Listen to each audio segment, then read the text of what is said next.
Right now it is humid. It's awfully warm out there already in Des Moines. We have a little cloud cover overhead right now at 80 degrees. It's not going to be terribly windy today, probably around 10 to 15 miles per hour. We're dry across Iowa for the time being, but we're keeping an eye on basically the remnants of storms that developed in Texas yesterday. You can kind of tell there's a little bit of a swirl here moving out of North Kansas into southern Nebraska right now.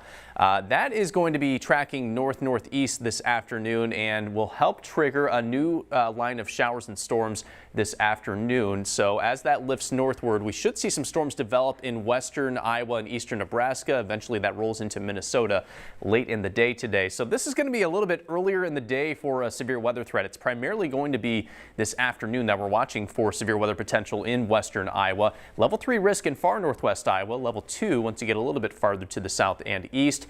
If you're in our southern or eastern viewing area, you're probably not going to see anything today, and that probably includes Des Moines. So Des Moines not even in any of this risk at all, but the farther northwest you go, the better your chances at seeing storms, and if storms do move through your area, they could be severe. So here's a closer look at that futurecast. We see those storms firing up near the Missouri River, maybe around 2 o'clock this afternoon, pushing to the north pretty quickly. Communities like Atlantic, Audubon, Carroll, up to, say, Manson, Pocahontas. Be on the lookout for afternoon storms, and once we get to the evening, that threat should come to an end. And again, it's mainly the western third of the state that has the best chance at these severe storms. Large hail, probably the main threat. Certainly could see some damaging wind gusts. I wouldn't be shocked if a couple tornadoes develop in far northwest Iowa this afternoon, but locally not much of a severe weather threat today, thankfully. In Des Moines, I think that's included. Probably going to be dry today. Another muggy day, a hot day as we climb back to the 90s. Low 90s expected across the state of Iowa this afternoon, and that will be near record highs. In fact, it's somewhat likely to break a record high later on today.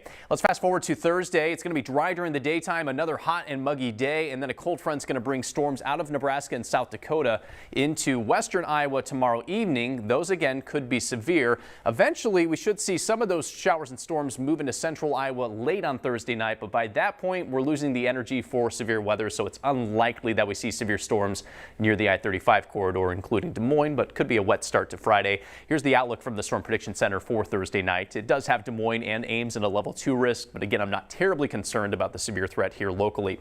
And then one more day on Friday. A chance for some thunderstorms in the late afternoon and evening. This time it's primarily going to be the eastern third of the state that could see those thunderstorms. Chances are the farther west you are dry as we close out the day on Friday, and a level 2 risk for severe storms out there. So it's a lot to keep track of. Bottom line is we'll have variable storm chances over the next 3 days. Saturday should be dry and finally a little bit cooler and more reasonable with highs in the mid 80s at that point. And then a very comfortable and spring-like stretch of 70s coming our way beginning on next Sunday.